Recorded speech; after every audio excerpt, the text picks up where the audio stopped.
The Senate Governmental Organization Committee will come to order. The Senate continues to welcome the public in person and via the teleconference service. For individuals wishing to provide public comment, today's participant number is 877-226-8163, and the access code is 736-834. We're holding our committee here in the O Street building, and I ask all members of the committee to be present in room 1200 so we can establish a quorum and begin our hearing. Before we get started, although she's not here right now, we'll have Senator Grove today replacing Senator Wynn for our hearing today. We have 21 bills on today's agenda. However, we have 11 bills on consent, and those are item 2, AB 277, item 3, 296, item 6, 1505, item 9, 619, item 10, 553, item 12, 608, item 14, 696, item 17, 1348, item 19, 1768, item 20, 1769, and item 21, AB 1770. I do want to note that item number 12 by AB 608 by Assemblymember Schiavo, which was on today's proposed consent calendar, will be amended today. Those technical amendments were agreed upon in the Senate Health Committee, but given the tight window, the author agreed to amend it in this committee. The analysis reflects those amendments. They are in your binder, and member staff has been notified. Seeing no objection, we will adopt these amendments. So we're going to start as a committee, subcommittee, of course, a subcommittee. And with that, we're going to move to item number 1, AB 258 by Assemblymember Reyes. Good morning and welcome.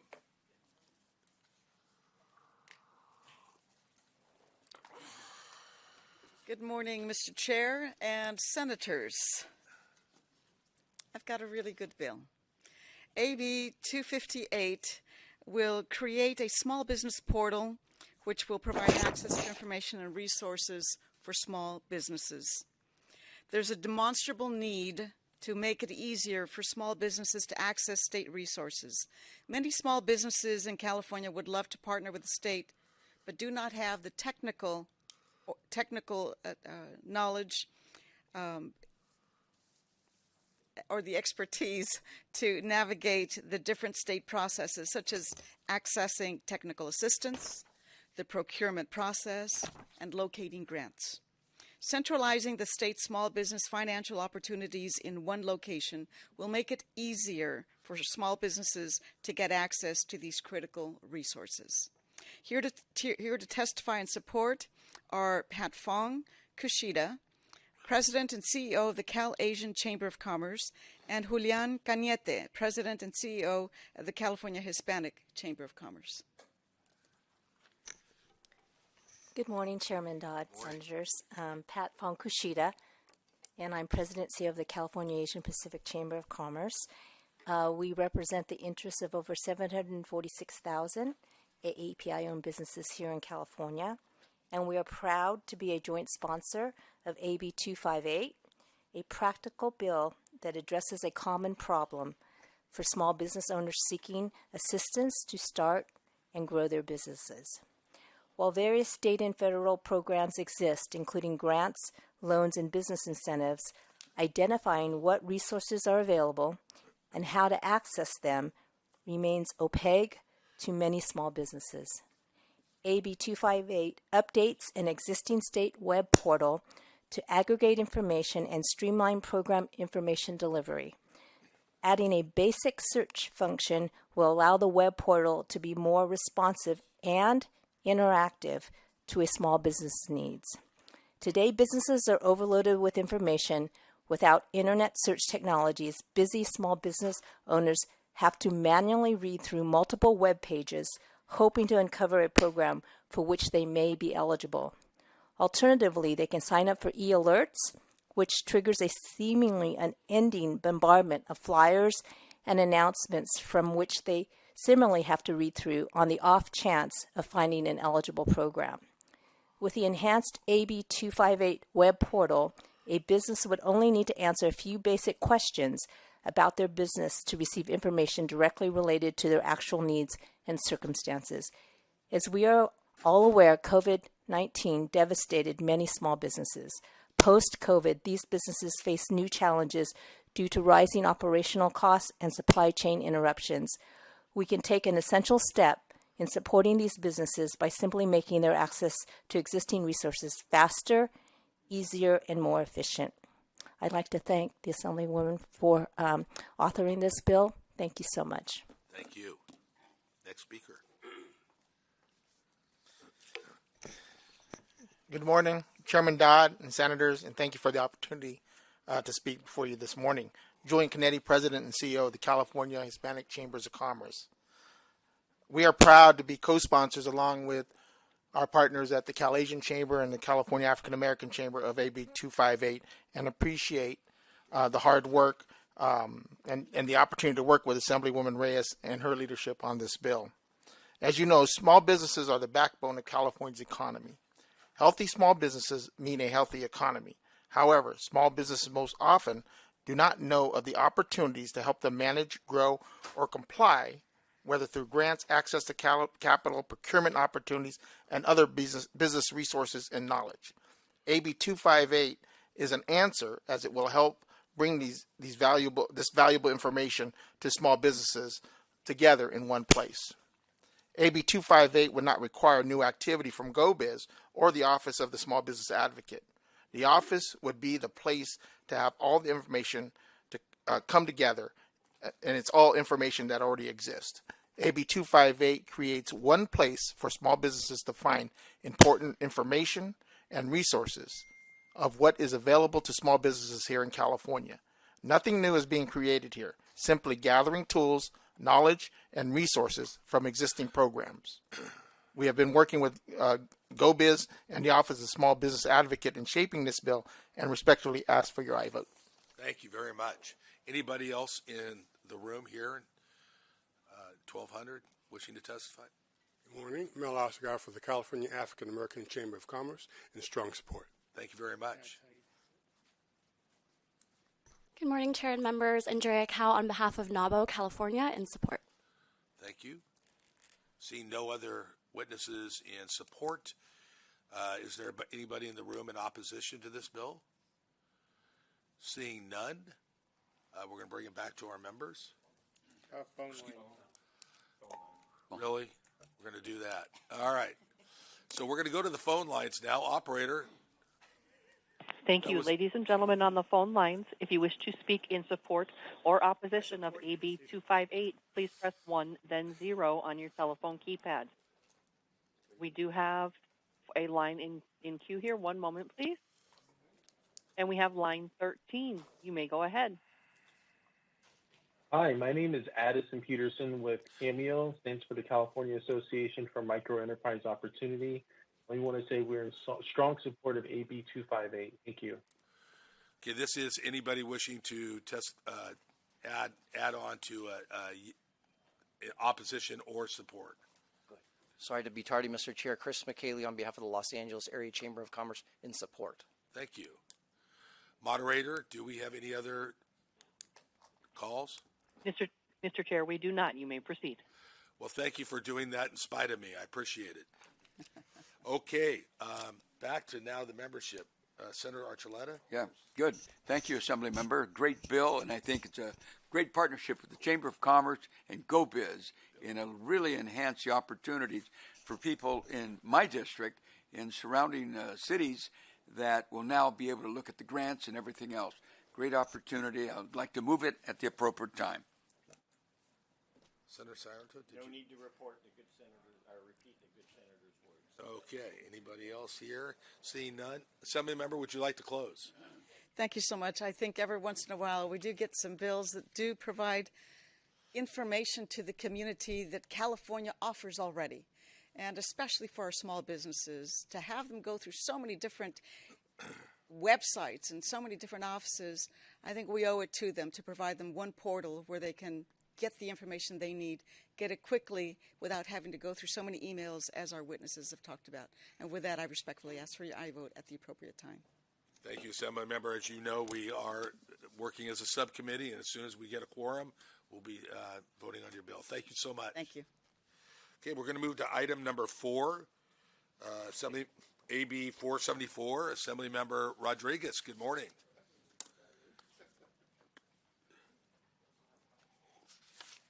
You got 4 and 5, and 2 on consent.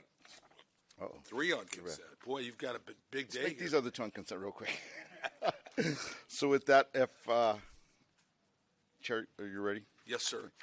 Thank you, Mr. Chair and members. I'm proud to present AB 474, a bill requiring the State Threat Assessment Center at the California Office of Emergency Medical Services to support state and local fentanyl task forces. As you know, transnational criminal organizations are supplying the drugs that are addicting and killing our children.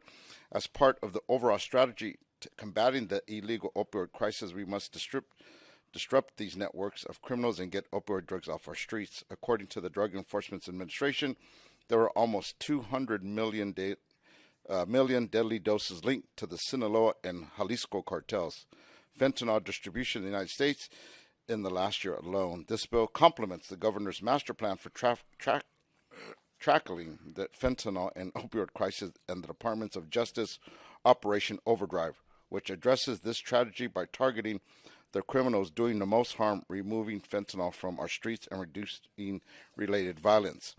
It also supports the initiative recently announced by the governor in San Francisco to establish a partnership between the California Highway Patrol, the California National Guard, San Francisco Police Department, and the San Francisco District Attorney's Office to combat drug trafficking.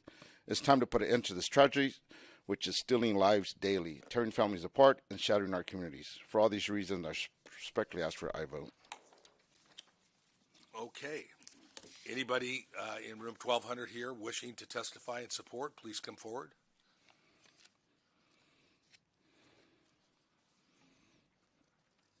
Good morning, Mr. Chair and members. Kira Ross on behalf of the City of Burbank in support of the bill. Thank you. Next. Seeing none, anybody in opposition? Seeing none, we're going to move to the phone lines. Moderator? Thank you. To speak in support or opposition of AB 474, please press 1, then 0. 1 moment, please. Moderator, we're going to have one more person in here speak. Please proceed. Thank you. Sorry about that. No worries. In 3 places at once. Becca Kramer-Mauder on behalf of ACLU California Action in respectful opposition. AB 474 further entrenches the work of fusion centers known as the State Threat Assessment Center, or STAC, in ways that exacerbate the harms of fusion centers. Fusion centers function like government-run data brokers, enabling problematic surveillance and facilitating the dangerous sharing of people's data with out-of-state authorities while also exacerbating harmful policing practices. Fusion centers are also susceptible to abuse and undermine the rights and safety of community members, including labeling pro-choice activists as violent extremists. Unfortunately, AB 474 builds on this problematic remit of fusion centers, including the targeting of particular communities. The bill's final legislative finding muddles opioid distribution with immigration and thefts of intellectual property, singles out people from a particular country, and using heated rhetoric threatens to further exacerbate improper targeting based on nationality or family ancestry. AB 474 has other problems as well. Its operative language mandates STAC to take action against unspecified criminal organizations while providing no basis for assuming that these unspecified organizations cause the problem the bill hopes to remedy, nor providing any metrics or guidelines to establish what success looks like in this endeavor. Rather than appreciating the domestic causes of opioid addiction and the fentanyl crisis, or providing support for proven non-law enforcement approaches to curtailing the demand for these drugs, the bill assumes that transnational criminal organizations are the causes for these crises and further entrenches the misguided assumption that we can police and criminalize our way out of our drug problems. We have tried this before with the failed war on drugs and seen the devastating consequences on people's lives, how it harms communities most impacted by drug addiction without addressing the public health issue these laws were meant to solve. We urge you to instead approach drug crises in restorative and life-affirming, public health-oriented ways that do not have dangerous collateral consequences on people and communities of color and of lower incomes. Thank you. Thank you. Moderator? We have a line, and it's line 12. You may go ahead. Thank you.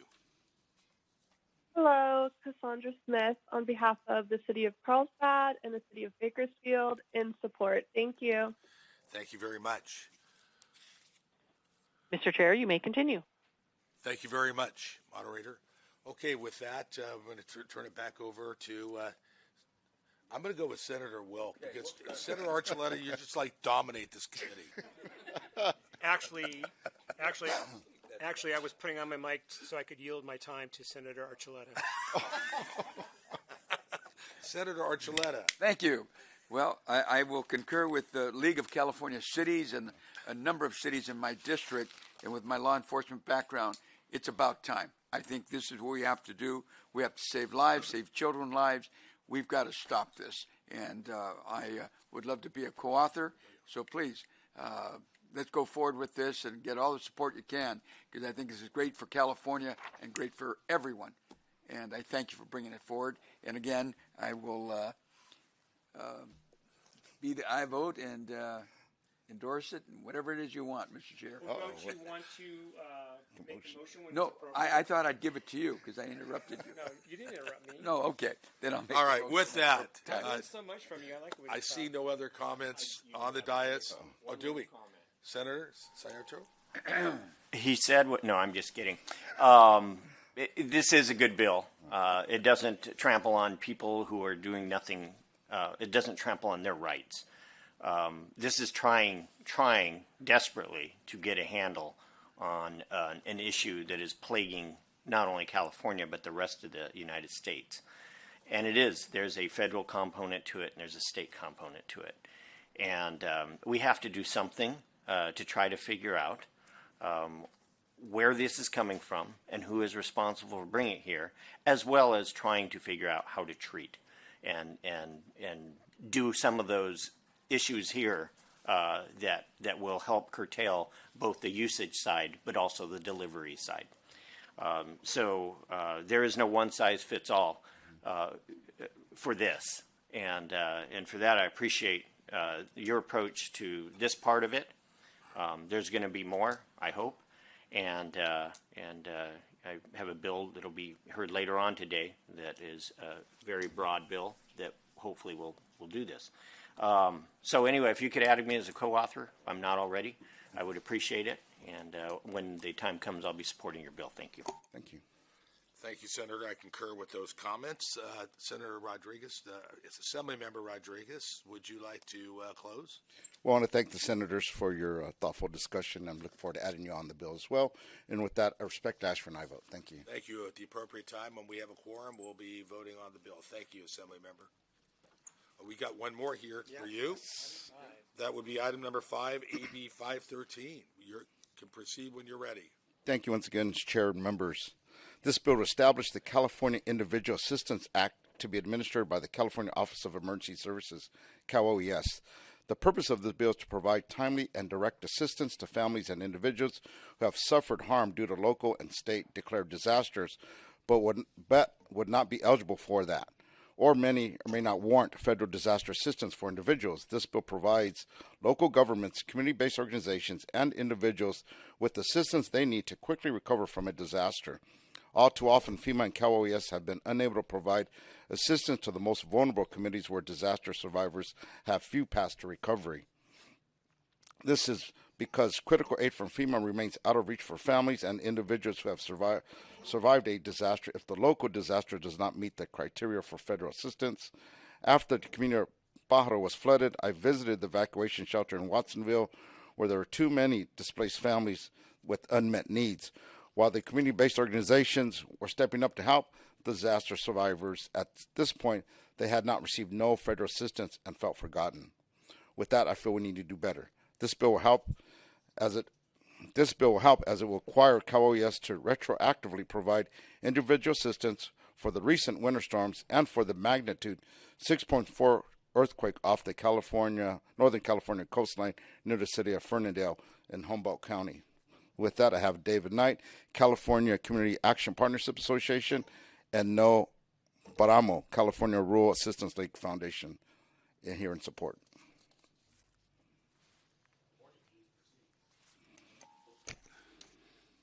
Good morning, Chairman Dodd and committee senators. Noé Paramo, representing California Rural Legal Assistance Foundation. Thank you to Assemblymember Rodriguez and the co-authors for presenting AB 513. Searly Foundation supports the bill, which establishes the California Individual Assistance Act within Cal OES. AB 513 will require Cal OES to award grants to community-based organizations as trusted messengers to address the needs of immigrant, migrant, rural farm worker communities so that they not only provide prevention, outreach, and education, that they have funding to provide direct assistance to impacted individuals with immediate response needs to help in the longer-term recovery from the effects of storms, excessive heat, wildfires, earthquakes, and drought. California's 800,000 plus farm workers and their families have been at the forefront during the pandemic as essential workers and before and after the impacts of climate change affecting them economically. More than 250,000 are undocumented, lack immigration status, that live in the communities that have been under declared disaster notices, yet were excluded from federal assistance. Many from mixed status families, speaking mostly Spanish and indigenous languages such as Mixteco, Zapotec, Triqui, and Perupecha. A closer look at Planada tells us that in January 2023, the town sustained flooding, displacing residents. A May 2023 survey by the UC Merced Community Labor Center found that 83% of households suffered economic losses. Most of the homes did not qualify for federal disaster assistance. AB 513 will provide funding to build capacity of the CBOs for immediate, intermediate, long-term assistance to provide for the residents to be more resilient, ensure sustainability and livelihood of their farm workers, children, and their communities. Thank you for your consideration in support of this important bill, AB 513. Thank you.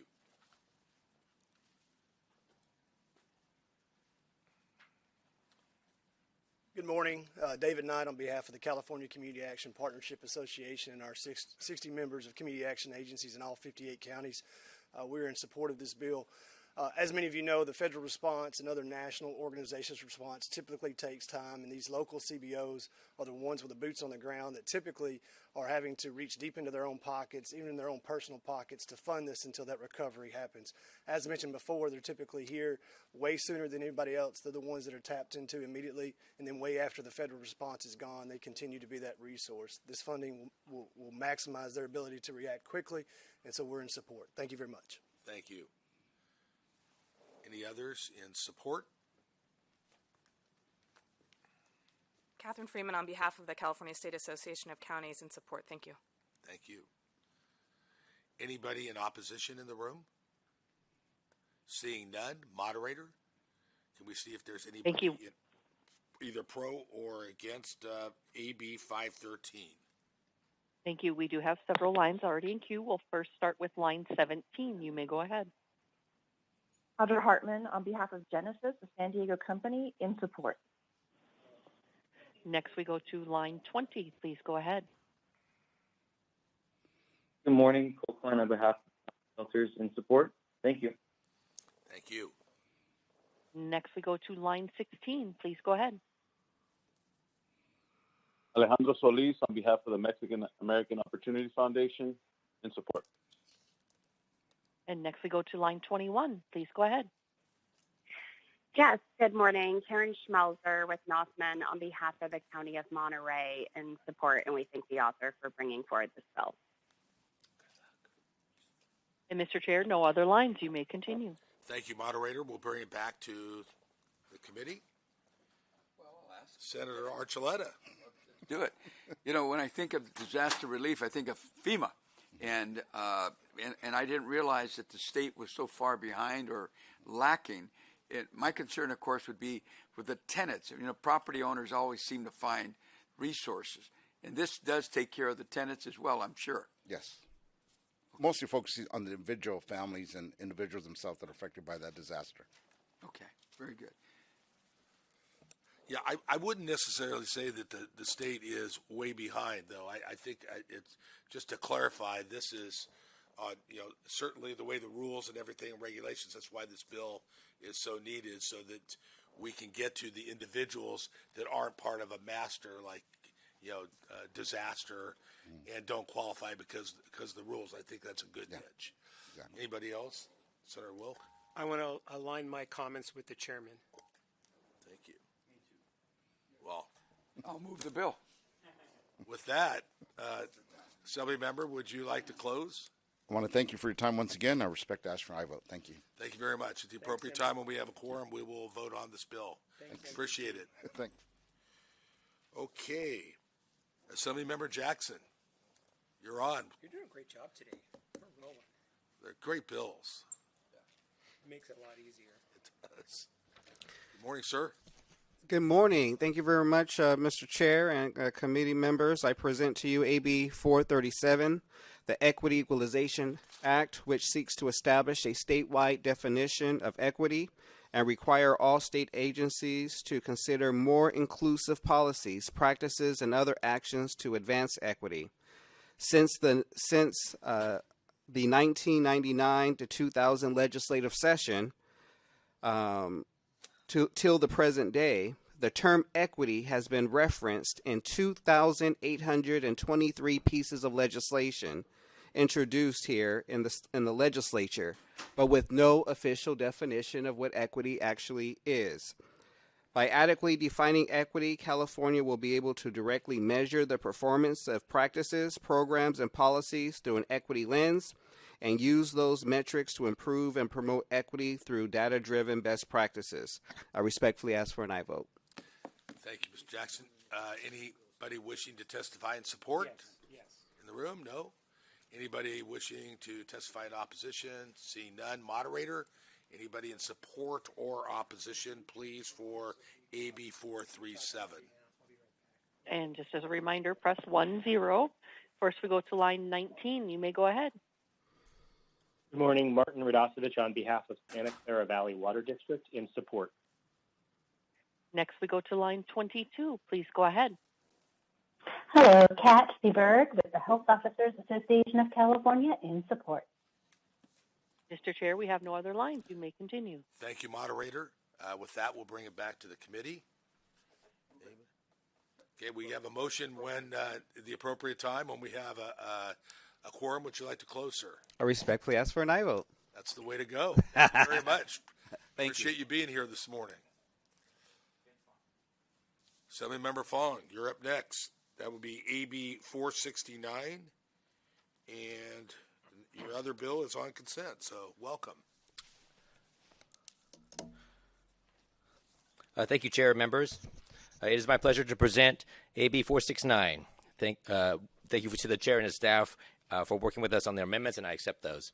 In our current process, state agencies can deny California Public Records Act requests, knowing that there is no appeals option for requesters other than to sue the agency in court, which is not feasible and too costly for many in the public.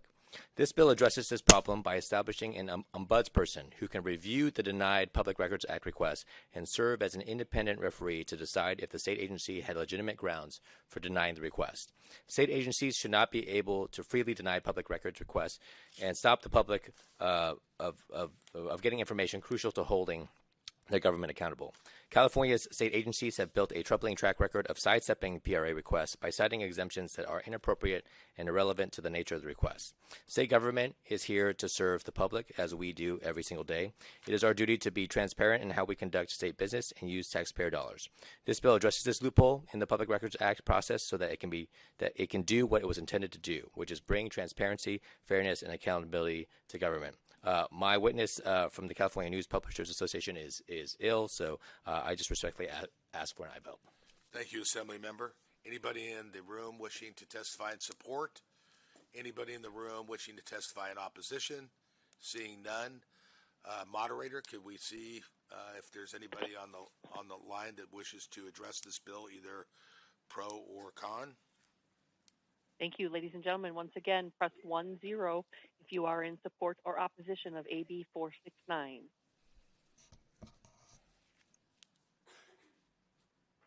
And Mr. Chair, we have no one. You may continue.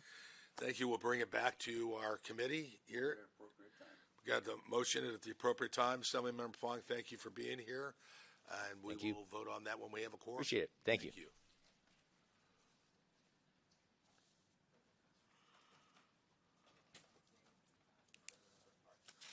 We're looking for Assemblymember Hart, Pappen, Irwin. Irwin is chairing a committee.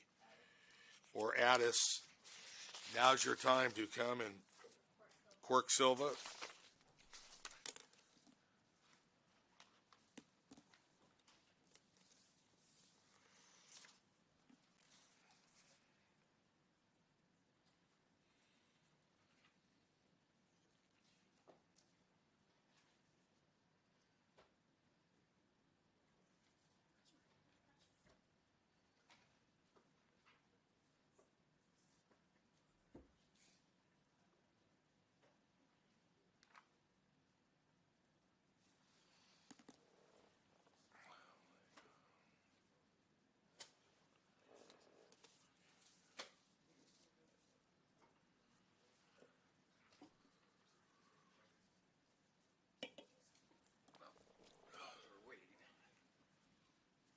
Share that with you.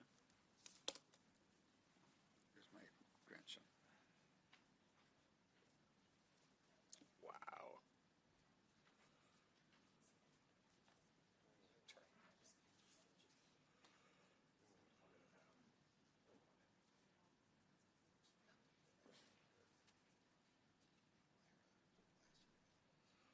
What a great kid. Yeah, and that's the second grandson. That's the other one just got hired by Anaheim PD. Sweet. Very nice. Congratulations. Yeah, but you didn't read the fine line. It said, "I'll be moving in with you." I did see that. So that's as soon as he gets a few paychecks under his belt, he'll be. Yeah.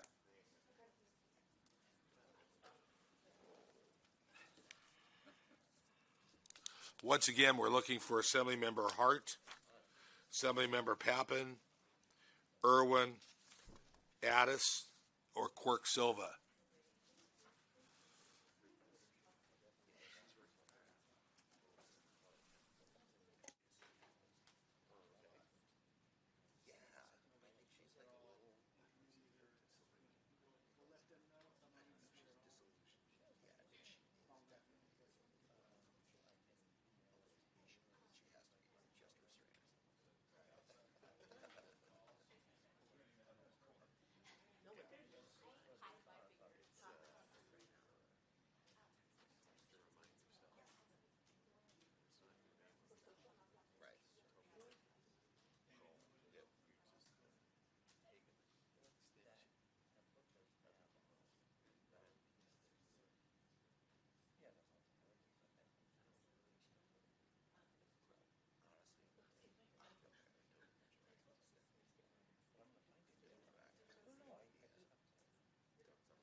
Okay, we're going to be moving to item number 15, AB 749. Assembly Member Irwin, welcome.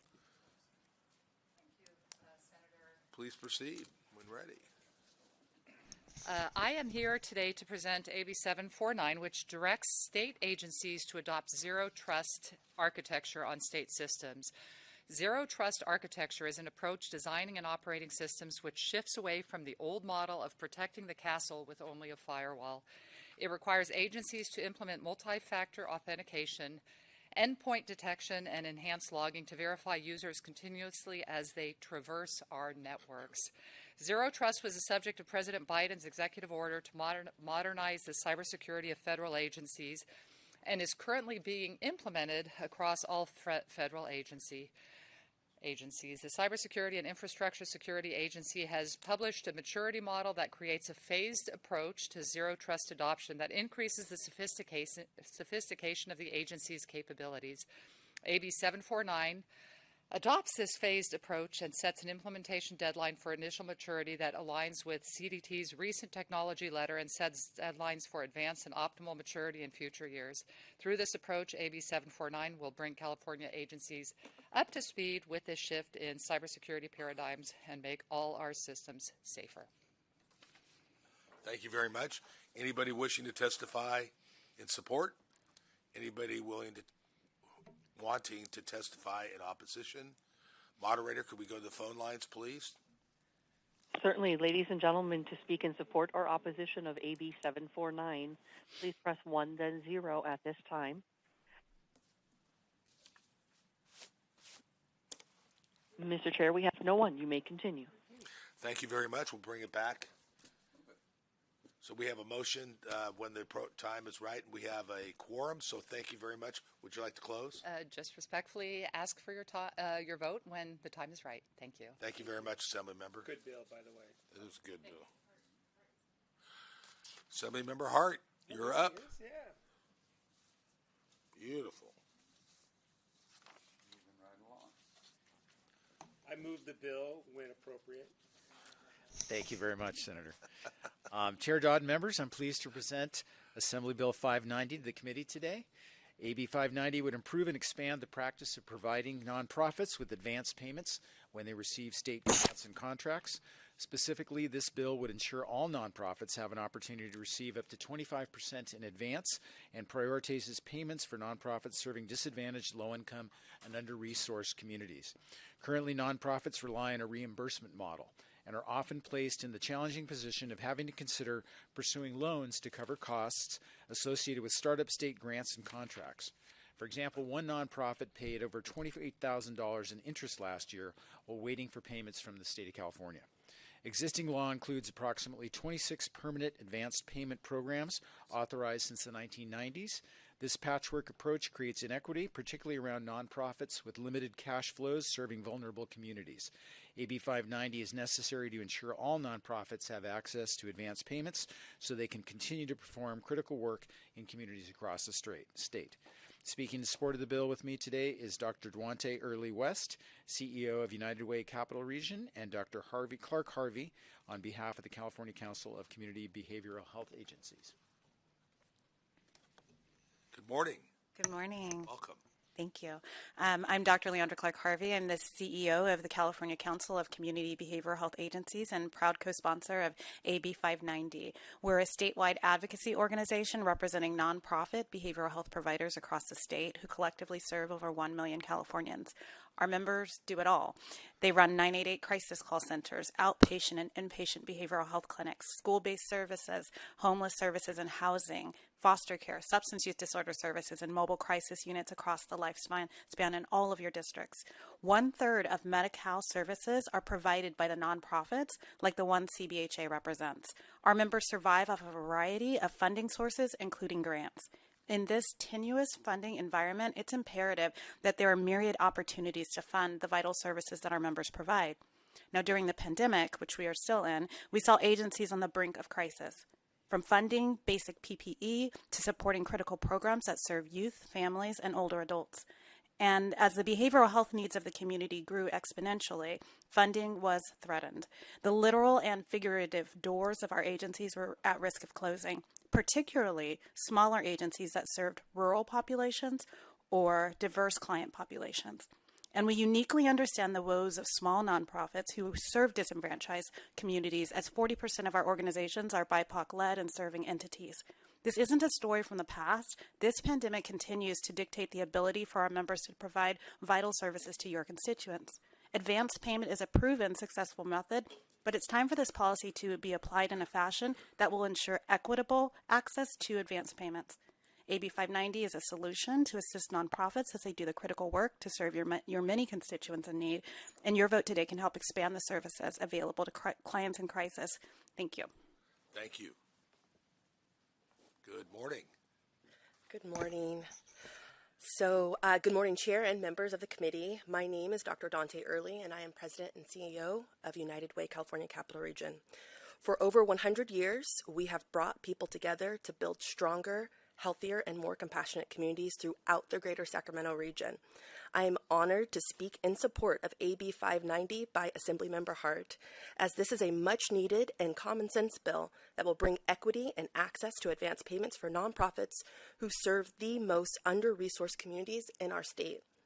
United Way California Capital Region, along with many nonprofit organizations, know firsthand the challenges that come with running critical programs with limited resources.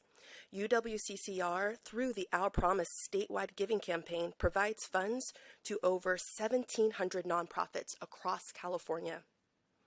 AB 590 would essentially allow many of our partner organizations the cash flow needed to begin a program where a lack of startup funds is cost prohibitive. In some of our grant-funded work, we at times are waiting up to 3 months for reimbursement.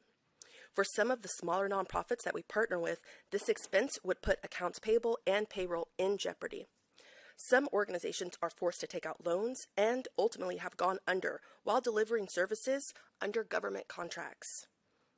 In instances where nonprofits do have larger budgets, like us, UWCCR, we are put in positions where we have to pull capital from investments or other potential programs to ensure we have sufficient cash flow to make our bottom line. Nonprofits are deeply skilled at trying to make a dollar out of 15 cents, but in order to stretch resources, there must be resources there in the first place. Advance payments to nonprofits as outlined in AB 590 is simply put a smart move to make sure that the community-based organizations that have deep connections and trust with historically underserved or unserved populations are set up from day one of a program for success. AB 590 would standardize and bring equity to existing law, creating numerous opportunities for advance payments for nonprofits and private businesses without a history of abuse. We are always eager to advance our partnerships with the state through contracting and grants that meet Californians where they are at, where the resources are needed, like digital inclusion, broadband for all, community schools, housing navigation through CalAIM, and free tax prep during tax season. These are all programs that United Way California Capital Region is engaged in right now and seeing incredible results from. Children have more resources to grow up healthy and successful when they have digital access and wraparound support at critical developmental stages of life. Families with access to financial coaching and tax filing support can be ensured they have the resource they need to build a brighter future. This is transformational and community-centered work, but it needs and can only be achieved with its highest potentials when partners are tasked with these transformations are set up for success from the very beginning. The state enacting advance payments to nonprofits as outlined in AB 590 is a core component of building community success. For these reasons, I urge your aye vote for AB 590, and I thank you for all of your time and consideration. Thank you very much. Witnesses in support? In the Good room? morning again, Mr. Chair. Chris McKaylee on behalf of the Los Angeles Area Chamber of Commerce in support of AB 590. Thank you, sir. Mr. Chair and members, Darby Kernan on behalf of Meals on Wheels California in support of the measure. In addition, for a reentry coalition of nonprofit providers, Amity Foundation, West Care, and Health Rate 360, which provides all of the reentry services in California with CDCR. Chair and members, Catalina Sanchez with Cal Nonprofits and strong support. Thank you. Good morning. Christina Mohabir with Californians Against Waste in support. Thank you. Melanie Morales on behalf of the Green Money Institute in support. Good morning. Jennifer Fearing asked to convey the support of Tree People today. Thank you. Good morning, Chair and members. Nicholas Mazzati on behalf of Mid-Peninsula Regional Open Space District in support of the bill. Thank you. Julie Baker, California Arts Advocates in support of the bill. Thank you. Thank you. Anybody in the room in opposition? Seeing none, moderator, can we pull up? Yes, Mr. Chair. To speak in opposition of AB 590, please press 1 then 0.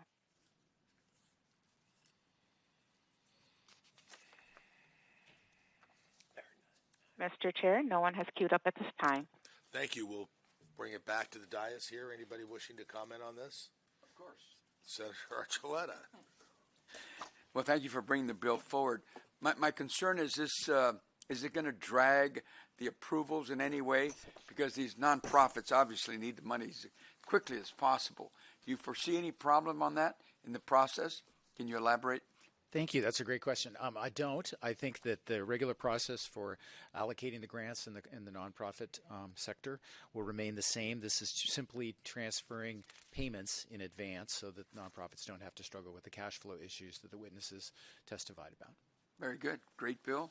Move it when it's appropriate. Okay, we've got a motion when it's when we have a quorum. Would you like to close, Assemblymember Hart? Just when it is appropriate, I respectfully request your aye votes. Thank you very much. Appreciate it. Good bill. Looks like Assemblymember Quirk Silva was next. Good morning. Good morning. Thank you for coming. I'm all sunny and ready for the day. There you go. So that's item number 18. That's AB 1382. Yes, state designated cultural districts. Thank you, Mr. Chair and members of the committee. And I want to thank the staff who has worked on this bill. AB 1382 requires the California Arts Council to create an interdepartmental advisory group to support state designated cultural districts. The State Designated Cultural Districts program was established in 2015, which allows communities to enter into a competitive application system for certified designation. The benefits to state designated cultural districts include technical assistance and branding materials that increase the visibility of local communities and artists, and of course increases economic value. The Arts Council announced the initial group of 14 districts in July 2017, but no additional districts have received certification in the 6 years since. In addition to creating an interdepartmental advisory group to assist the Art Council with facilitating promotion and signage, this bill helps to build out the program by requiring the Arts Council to designate a staff person to develop, support, and strategically plan the state-designated cultural district programs. I believe that California's strength lies in the diverse and unique artistic identities of our many communities, and more deserve the chance to be officially recognized for highlighting the cultural diversity that make our state truly exceptional. Here with me today to testify in support of the bill is Julie Baker, the CEO of California Arts Advocates. Thank you, Assemblymember Quirk Silva, for introducing the bill, and Chair Dodd and committee. My name is Julie Baker, CEO of California Arts Advocates, the statewide advocacy organization for arts, culture, and creative industries. Chapter 396 of 2015 AB 189 Bloom directed the California Arts Council to create a cultural districts program. The 22-23 California budget appropriated $30 million over 3 years to the program, but $20 million was swept back into the general fund in the recently signed 23-24 budget. While the $10 million went to the 14 pilot districts designated in a competitive grant process in 2017, there is currently no additional funding to expand the program. AB 1382, upon appropriation by the legislature, would provide the infrastructure needed to grow the program appropriately for the state to realize its full benefit. AB 1382 would support planning grants and technical assistance for a more equitable expansion of the program to serve the geographic and racial diversity of the state, to prepare for cultural districts in areas traditionally under-resourced, including but not limited to African American, Chinese American, Native American, Latinx, and Asian American communities and lower income communities, many of whom are not represented in the 14 pilots. Securing resources for a permanent staff person and an interdepartmental advisory group are also critical to the success and expansion of the program. Cultural districts are a proven method to increase economic vitality while strengthening the cultural fabric of communities. In the United States, 16 statewide programs have established more than 343 unique cultural districts, which promote cultural equity, boost tourism dollars, encourage more local visitors, promote opportunities without generating displacement or expanding inequality, increase property values, and generate more money for the region and state, enhancing current economic development in each region and creating a multiplier effect with other industries. Simply put, cultural districts are a smart investment for local and culturally determined community economic development. For these reasons and more, we offer our support of AB 1382 and ask, when appropriate, for your aye vote. Thank you. Thank you very much. Anybody else in the room wishing to testify in support? Morning. Good morning, Mr. Chair, members. Martha Guerrero, representing the Los Angeles County Board of Supervisors, in support and urge your aye vote. Thank you. Anybody in the room in opposition? Moderator, can we find out if there's anybody on the line in support or opposition of AB 1382, please? Thank you, ladies and gentlemen. Press 10 if you wish to speak. And Mr. Chair, we have no one. You may continue. Thank you very much. We're going to bring it back to the members. Okay, we've got a motion when it's appropriate, and thank you very much. Would you like to close? Just respectfully ask for an aye vote. Thank you. Have a great day, Senators. Thank you.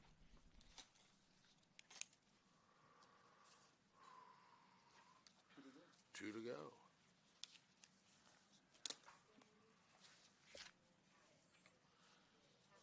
Which one's not here yet?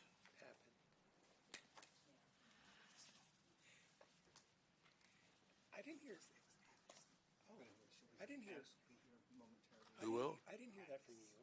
Pappin is speaking in judicial when she'll be on.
Okay, we're going to move now to file item number 13, AB 609.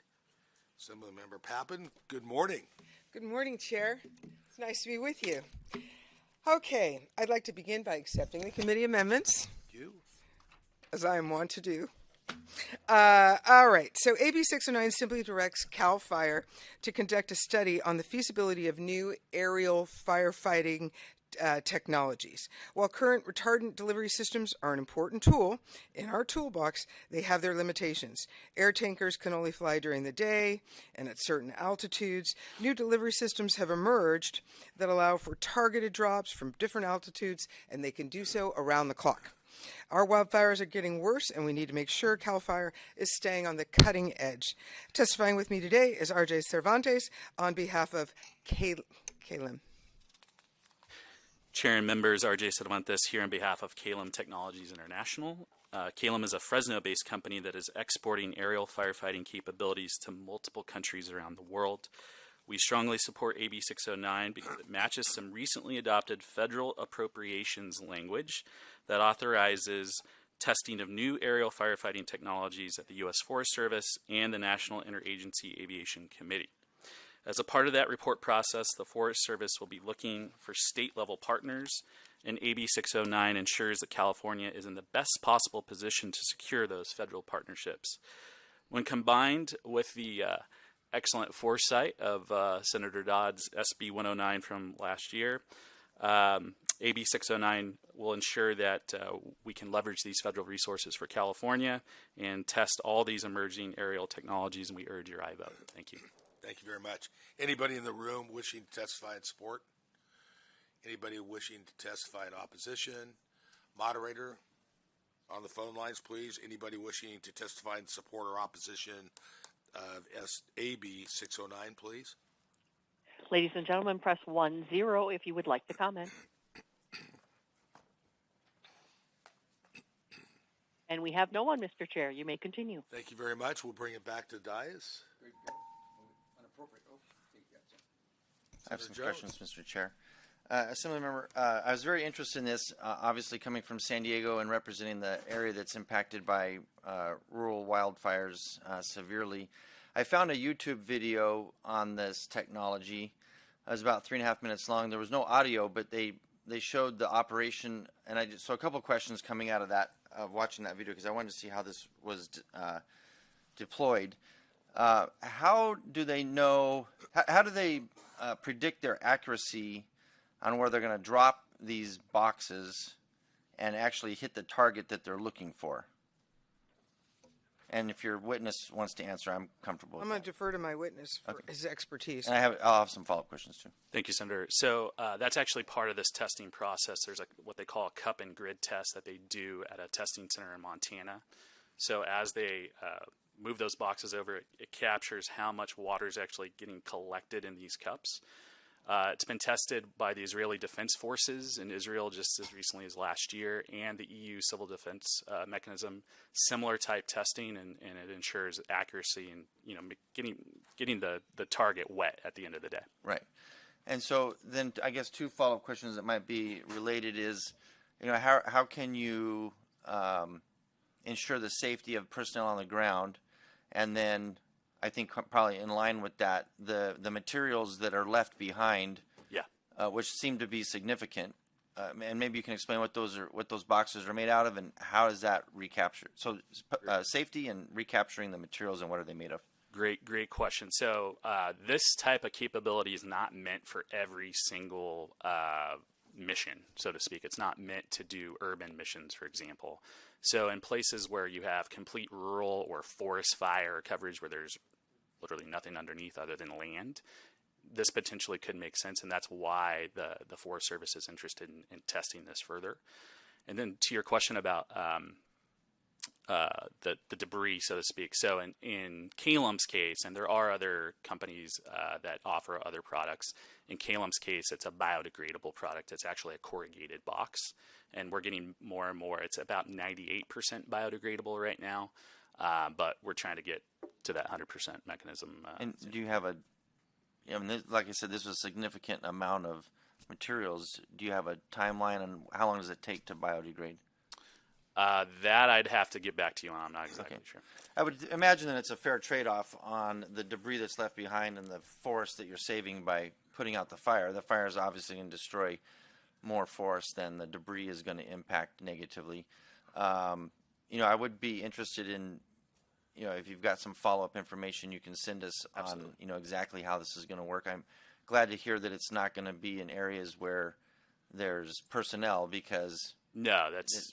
These could be dangerous if they were used in that situation. So absolutely, I would imagine the current fire in Canada would be a good example of where this could be used to impact that. So in our case, Senator, we actually are in communication with the Canadian fire officials right now. Okay, just to make it clear, we amended out the specificity of this specific company and technology. That's not the job, and the bill that I had last year, SB 109, was not intended for us to vet specific technologies. That's for this new Department of Technology. But since I asked you to amend that out, I gave you time to at least explain the product that you were seeking to have in the bill. Well, and I appreciate the witness making that clear in his testimony. No doubt. And look, we do have to get better at the technologies, because time and time again, from 2017 on, this is what really precipitated this bill to start the Office of Technology, is because we're getting calls. Hey, why aren't you using this? Why aren't you using this? We don't know why, but it sounds like it's good. And this is why we have to have a department, not wait for the federal government. We've got problems right here in the state of California that are acute. We need to be testing all these things and testing them now. So, and I think for members of our committee, as this does, happen in the future, every technology should get their opportunity and their day before this Department of Technology. So I really thank you for coming. Thank you. Well, I'll make the motion and yield the remaining of my time back to the chair. Thank you. I knew you were going to do that. Any other comments? Nope. Would you like to close? I just appreciate the engagement, and this study is going to do us right. So thank you very much. Request an aye vote. Thank you very much. And when we get one more member, I know this is frustrating. we're going to have a quorum, and we will be voting on your bill. Thanks for bringing it. Terrific. Thank you, Senator. Take. Assemblymember Addis, welcome. Final bill of the day. Thank Yes, you this so is the final bill. I would ask members to come down. We're going to open the roll and take motions on all these bills. Thank you, Chair. Thank you, members, and want to thank my witnesses that are here today. I'm here to ask for your aye vote on AB 840 to create an exemption to the tied house rule for 23 venues across 7 California State University campuses. Doing so will allow these CSUs to access much-needed revenue, which benefits the athletic and other programs that utilize these venues. CSU system serves over 450,000 students annually, making it the 18th largest university system in the world. And in order for alcohol manufacturers to advertise at a venue at any CSU campus, the campus must obtain a tied house exemption from the legislature. Tied house exemptions are a common sight here in the legislature. For example, last year the legislature passed SB 1280, which exempted the newly constructed Snapdragon Stadium at San Diego State University. In the past decade, the legislature has passed over 13 tied house bills. So compared to last year's massive surplus, California now finds itself with some budget issues, and 840 would give our CSU campuses additional forms of revenue to fund athletics and other activities that are so important to educational experiences. And I have 2 witnesses here today, Eric Bakey, the Director of State Relations from California State University, and Drew Zachmeyer, the Assistant Vice President for Strategic Business Services for CSU San Luis Obispo. Thank you. Good morning. Good morning. Good morning, Chair Dodd and committee members. Eric Bakke with the CSU Chancellor's Office. I'd like to begin my testimony by thanking Assemblymember Addis for authoring AB 40. The largest university system in the United States with a range of studies and locations across California, as noted, the CSU provides access to valuable life-changing degrees and supports for many of our local communities as well. To support these efforts, campuses continue to look for ways to bring additional revenue to their campuses. After surveying our campuses, we found that 7 of them were interested in expanding economic opportunities through sponsorship agreements. AB 840 would create the necessary exemption in statute that would provide access to revenue sources that will aid and support programs throughout our campuses. For this reason, we respectfully ask your aye vote. Here today with me is Drew Zachmeyer, Assistant Vice President of Strategic Business Services at Cal Poly San Luis Obispo, to provide a few remarks related to his campus and the benefits this bill will provide them. Thank you. Morning, Mr. Chair and members. Some of you may know Cal Poly for its learn-by-doing teaching philosophy and highly regarded polytechnic programs. The university also serves as a regional hub for jobs, economic development, and cultural activities in San Luis Obispo County. Cal Poly is seeking a tied house exception for 4 of its athletics and multi-purpose venues, as well as its Performing Arts Center. While Cal Poly Athletics and Performing Arts enjoy strong support from the community and donors, operating budgets are always very tight. Sponsorships with local alcoholic beverage suppliers and manufacturers, based in part on advertising opportunities at these venues, provide hundreds of thousands of discretionary dollars that augment limited base budgets. For example, in the case of athletics, every last dollar generated through these sponsorships goes into their scholarship fund.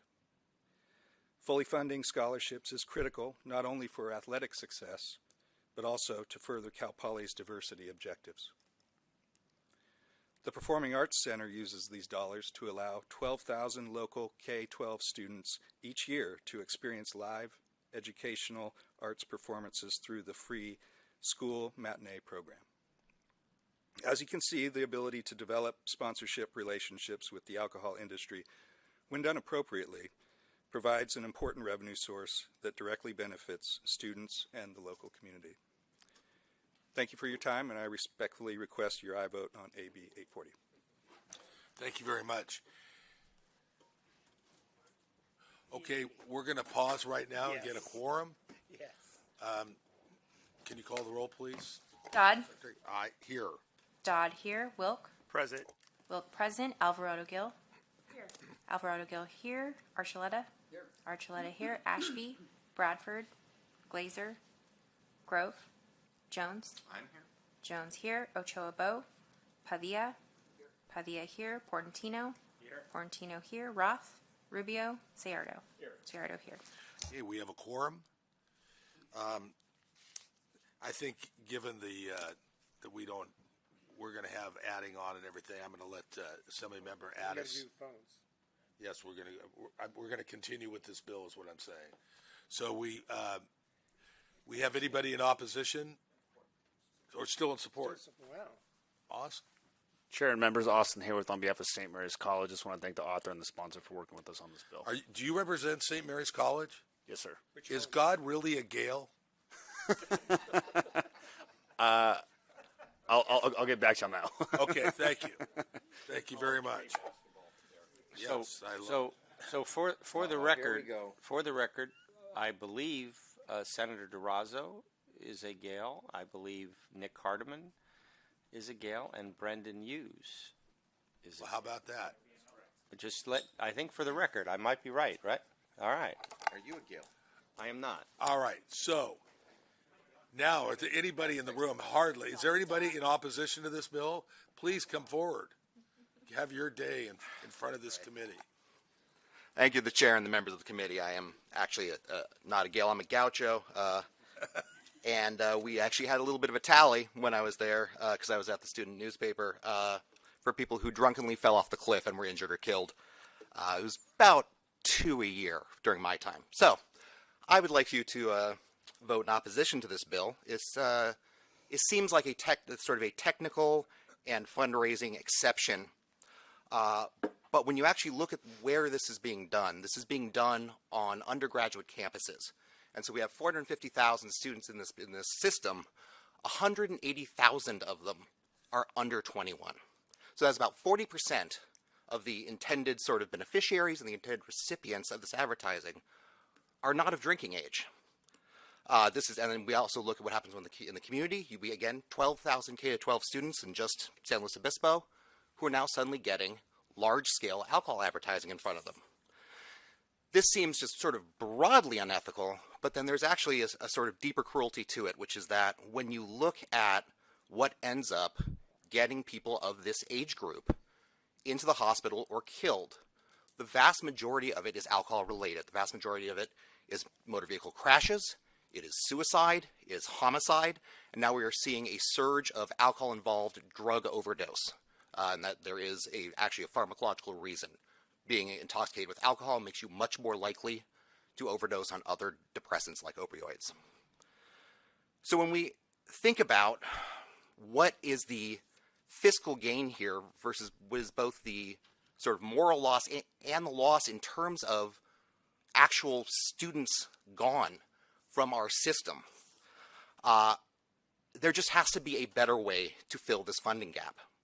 And we ask that the assembly member and the committee keep looking for this better way, because it just does not seem right to do it on the bodies of the students. Thank you. Sir, would you please state your name and who you represent, please? So sorry. Carson Benowitz Fredericks, Alcohol Justice, San Rafael, California. Thank you. Thank you for coming today. Next speaker. Carson got up early this morning, had to drive up from the Bay Area, so he was excited. Senators Fred Jones, on behalf of my client, California Council on Alcohol Problems. We are also a founding member of the California Alcohol Policy Alliance. So between the two of us, are rounding out the opposition on your analysis. The concern we have lots of concerns, but the bills that this committee has passed in the last decade were one single exception to Tied House, one at a time. Often they were district bills. One of the concerns with this bill is its scope.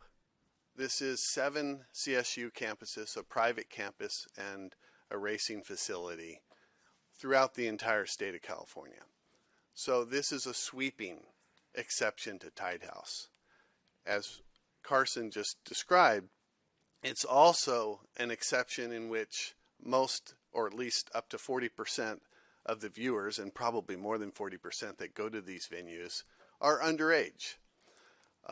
So the sweeping nature of this exception, the targeted audience, makes this bill concerning to us.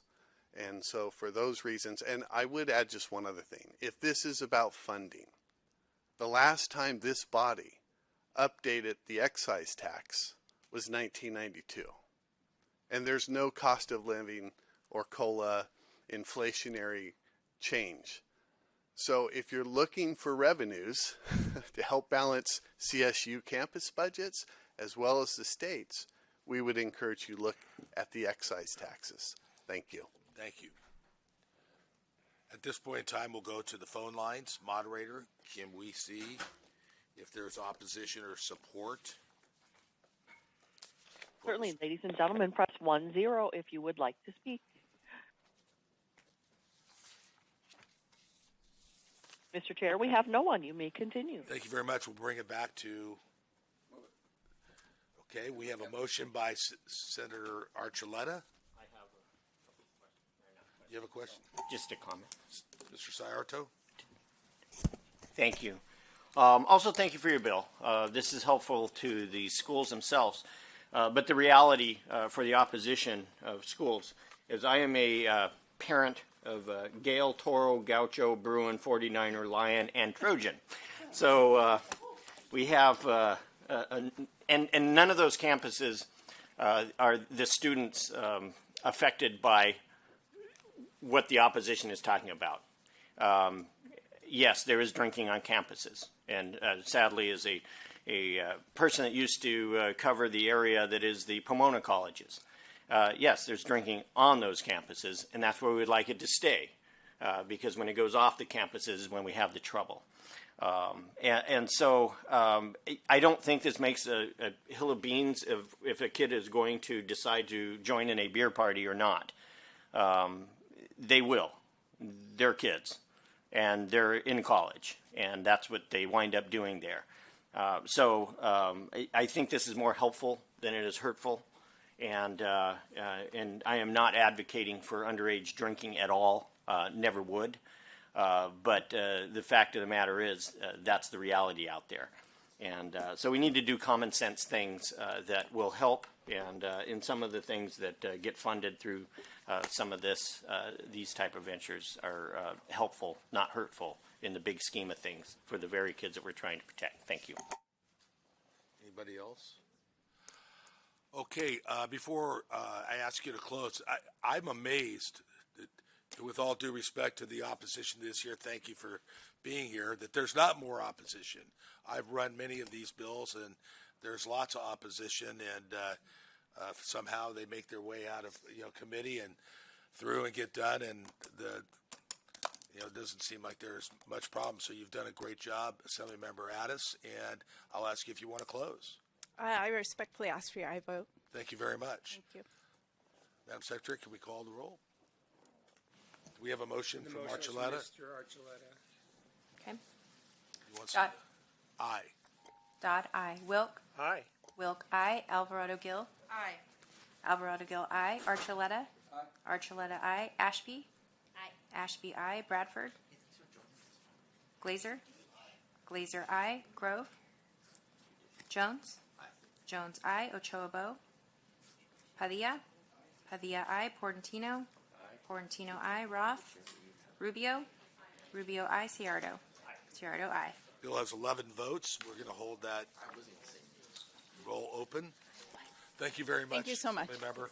Mr. Chair, can I move the consent calendar? You can. You absolutely can. So on the consent calendar, we have a motion by Wilk. Secretary, please call the roll. Dodd. Aye. Dodd, aye. Wilk. Aye. Wilk, aye. Alvarado Gill. Aye. Alvarado Gill, aye. Archuleta. Archuleta, aye. Ashby. Aye. Ashby, aye. Bradford. Glazer. Glazer, aye. Grove. Jones. Aye. Jones, aye. Ochoa Bow. Padilla. Padilla, aye. Portantino. Portantino, aye. Roth. Rubio. Rubio, aye. Ciardo. Ciardo, aye. Bill also has 11 votes. We're going to hold the roll open. We're now going to, what's that? We're going to move to file item number 1, AB 258 by Assemblymember Reyes. I'm sure that motion was done by Senator Archuleta. So with that, Secretary, please open the roll. Motion is due past your Appropriations Committee. AB 258, Dodd. Aye. Dodd, aye. Wilk. Aye. Wilk, aye. Alvarado Gill. Aye. Alvarado Gill, aye. Archuleta. Archuleta, aye. Ashby. Ashby, aye. Bradford. Glazer. Glazer, aye. Grove. Jones. Aye. Jones, aye. Ochoa Bow. Padilla. Padilla, aye. Portantino. Portantino, aye. Roth. Rubio. Rubio, aye. Ciardo. Ciardo, aye. Bill has 11 votes. We'll keep the roll open. We'll now move to file item number 4, AB 474 by Assemblymember Rodriguez. That motion was made by Senator Archuleta. Secretary, please open the roll. Motion is due past to Appropriations Committee. 474, Dodd. Aye. Dodd, aye. Wilk. Aye. Wilk, aye. Alvarado Gill. Aye. Alvarado Gill, aye. Archuleta. Aye. Archuleta, aye. Ashby. Ashby, aye. Bradford. Glazer. Glazer, aye. Grove. Jones. Aye. Jones, aye. Ochoa Bow. Padilla. Padilla, aye. Portantino. Portantino, aye. Roth. Rubio. Rubio, aye. Ciardo. Ciardo, aye. Bill has 11 votes. We'll keep open the roll. Now we'll move to file item number 5, AB 513 by Assemblymember Rodriguez. Motion made by Senator Archuleta. Secretary, please open the roll. Motion is due past to Appropriations Committee. Dodd. I did. I can't remember which one, though. Aye. Dodd, aye. Wilk. Aye. Wilk, aye. Alvarado Gill. Aye. Alvarado Gill, aye. Archuleta. Archuleta, aye. Ashby. Aye. Ashby, aye. Bradford. Glazer. Glazer, aye. Grove. Jones. Jones, aye. Ochoa Bow. Padilla. Padilla, aye. Portantino. Portantino, aye. Roth. Rubio. Rubio, aye. Ciardo. Ciardo, aye. Bill has 11 votes. We'll keep that on call. We'll now move to file item number 7, AB 437 by Assemblymember Jackson, motion made by Senator Archuleta. Motion is due pass to Appropriations Committee. Dodd. Aye. Dodd, aye. Wilk. No. Wilk, no. Alvarado Gil. Aye. Alvarado Gil, aye. Archuleta. Archuleta, aye. Ashby. Ashby, aye. Bradford. Glazer. Glazer, aye. Grove. Jones. No. Jones, no. Ochoa Bowe. Padilla. Padilla, aye. Portantino. Portantino, aye. Roth. Rubio. Rubio, aye. Ciardo. No. Ciardo, no. So that's 7-3. We'll hold the roll open. We'll now move on to file item number 8, AB 469 by Assemblymember Vince Fong. It was 8-3. Is that 8-3? Yes. That's what I had, but I said it wrong. Thank you. Assemblymember Vince Fong, motion made by Senator Archuleta. Secretary, please open the roll. Motion is due pass to Appropriations Committee. Dodd. Aye. Dodd, aye. Wilk. Aye. Wilk, aye. Alvarado Gil. Aye. Alvarado Gil, aye. Archuleta. Archuleta, aye. Ashby. Ashby, aye. Bradford. Glazer. Glazer, aye. Grove. Jones. Jones, aye. Ochoa Bowe. Padilla. Padilla, aye. Portantino. Portantino, aye. Roth. Rubio. Rubio, aye. Ciardo. Ciardo, aye. Bill has 11 votes.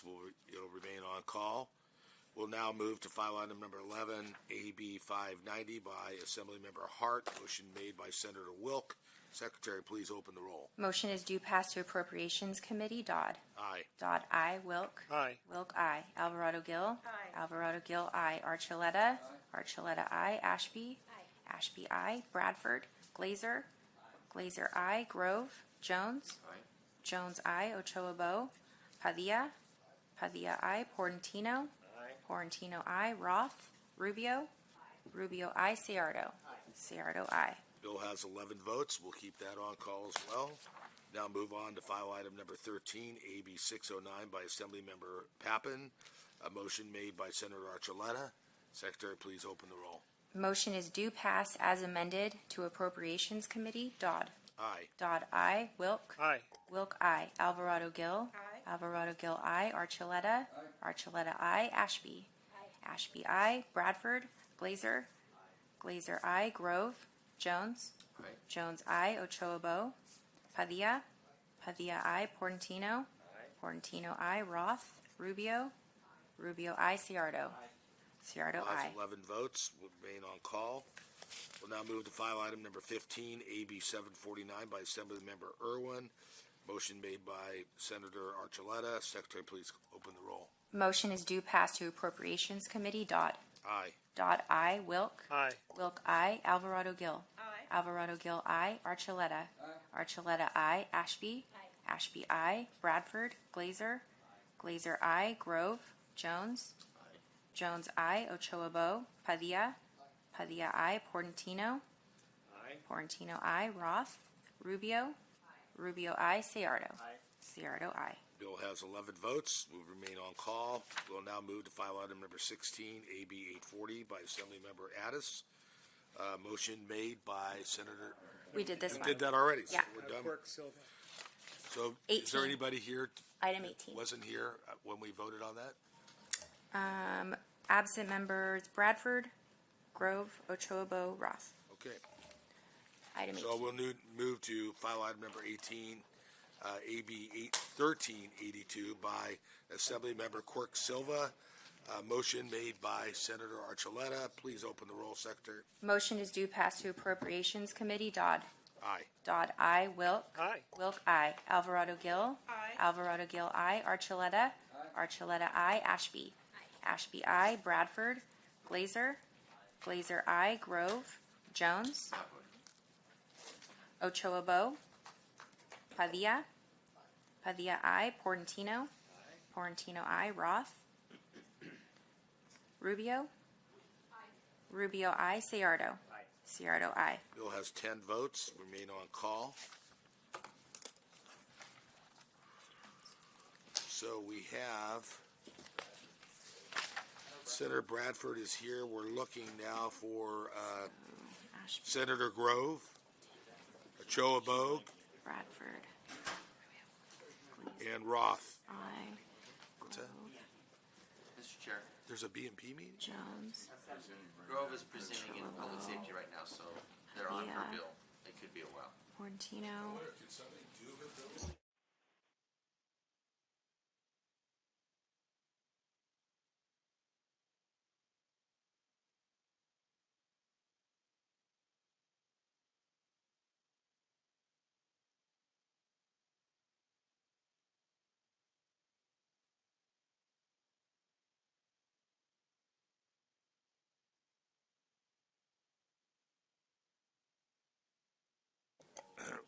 We're going to lift calls on the consent.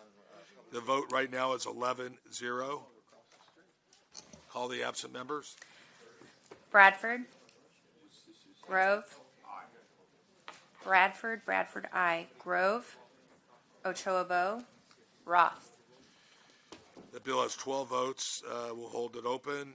File item number 1, AB 258 by Assemblymember Reyes. Secretary, open the roll. Absent members Bradford. Bradford, I. Grove. Ochoa-Bow. Roth.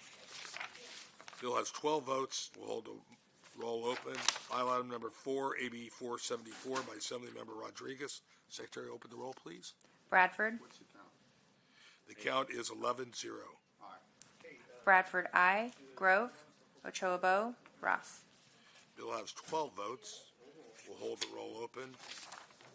We're now moving to file item number 5, AB 513 by Assemblymember Rodriguez. The vote is 11-0. Secretary, open the roll. Bradford. Bradford, I. Grove. Ochoa-Bow. Roth.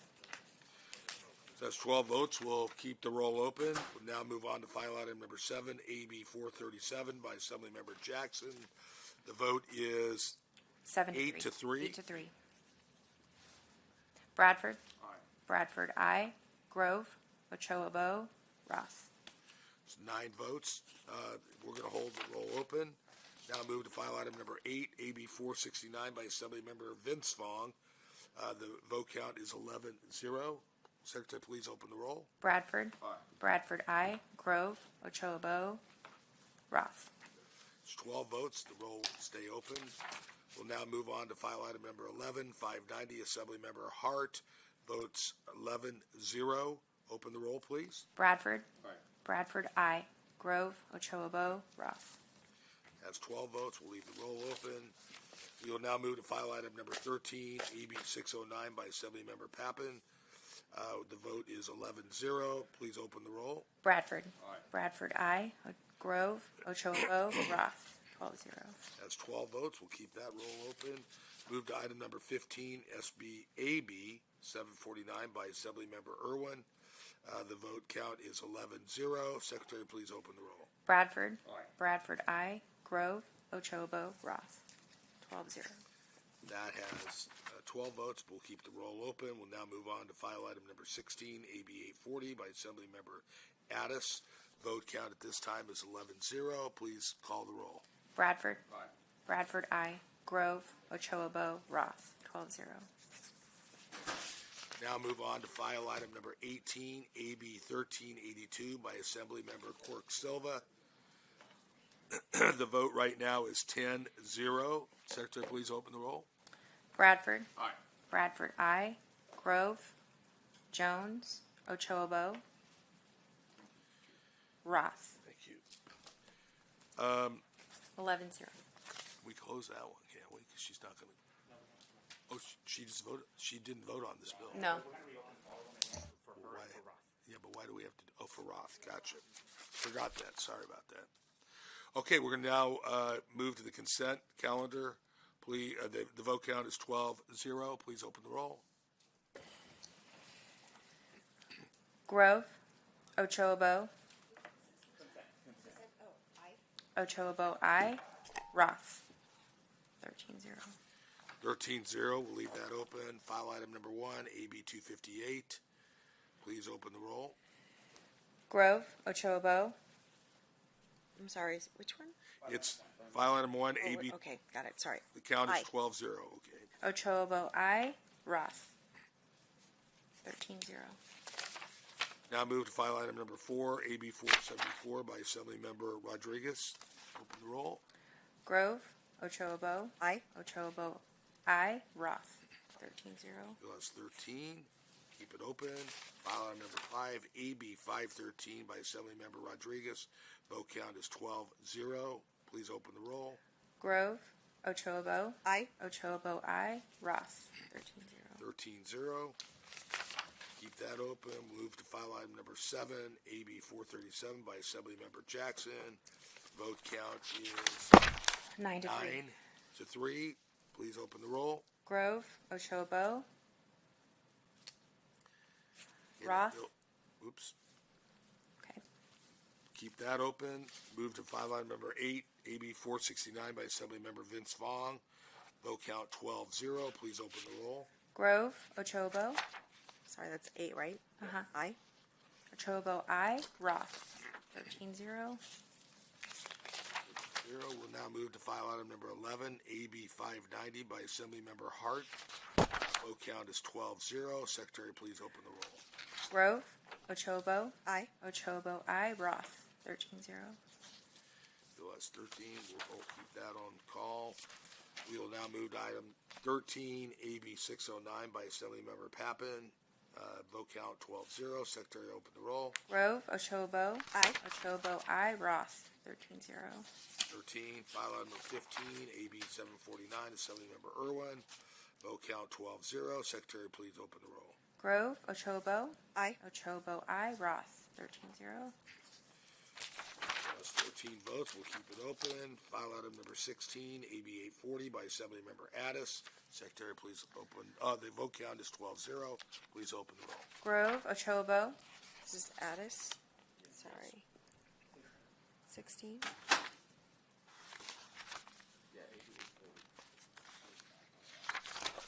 Aye. Ochoabo, aye. Roth. Aye. Roth, aye. It's 14-0. That close it. That one you It has 14 votes. We're going to close that out. File item number 18, AB 1382 by Assemblymember Quirk Silva. Vote count 11-0. Please open the roll. Grove, Jones, Ochoabo. Aye. Ochoabo, aye. Roth. Aye. Roth, aye. Bill has 13 votes. That bill is out. We're going to go back to the consent. The consent calendar. Votes are, well, obviously, 13-0. Open the roll, please. Grove, Roth. Aye. Roth, aye. 14-0. 14-0. That bill is out. File item number 1, AB 258 by Assemblymember Reyes. Vote count 13-0. Please open the roll. Grove, Roth. Roth, aye. 14-0.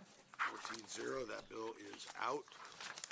We will now move to item number 4, AB 474. Assemblymember Rodriguez. Secretary, open the roll. Grove, Roth. Aye. Roth, aye. 14-0. That's 14 votes. That bill is out. We'll now move to file item number 5, AB 513 by Assemblymember Rodriguez. Secretary, please open the roll. Grove, Roth. Aye. Roth, aye. That's 14 votes. That bill is out. File item number 7, AB 437 by Assemblymember Jackson. Please open the roll. Grove, Ochoabo, Roth. Aye. Roth, aye. That's 10-3. The bill is out. We'll now move to file item number 8, AB 469, Assemblymember Vince Vaughn. Please open the roll. Grove, Roth. Aye. Roth, aye. Has 14 votes. That bill is out. We'll now move to file item number 11, AB 590 by Assemblymember Hart. Please open the roll. Grove, Roth. Aye. Roth, aye. Bill has 14 votes. That bill is out. We'll now move to file item number 13, AB 609 by Assemblymember Pappen. Please open the roll. Grove, Roth. Aye. Roth, aye. Bill has 14 votes. That bill is out. Now move on to file item number 15, AB 749 by Assemblymember Irwin. Secretary, please open the roll. Grove, Roth. Aye. Roth, Bill aye. has 14 votes. That bill is out. We'll now move to file item number 16, 40 by Assemblymember Addis. Please open the roll. I think we closed those two. We did close the last two. We have completed the agenda. The Senate Governmental Organizations Committee is adjourned.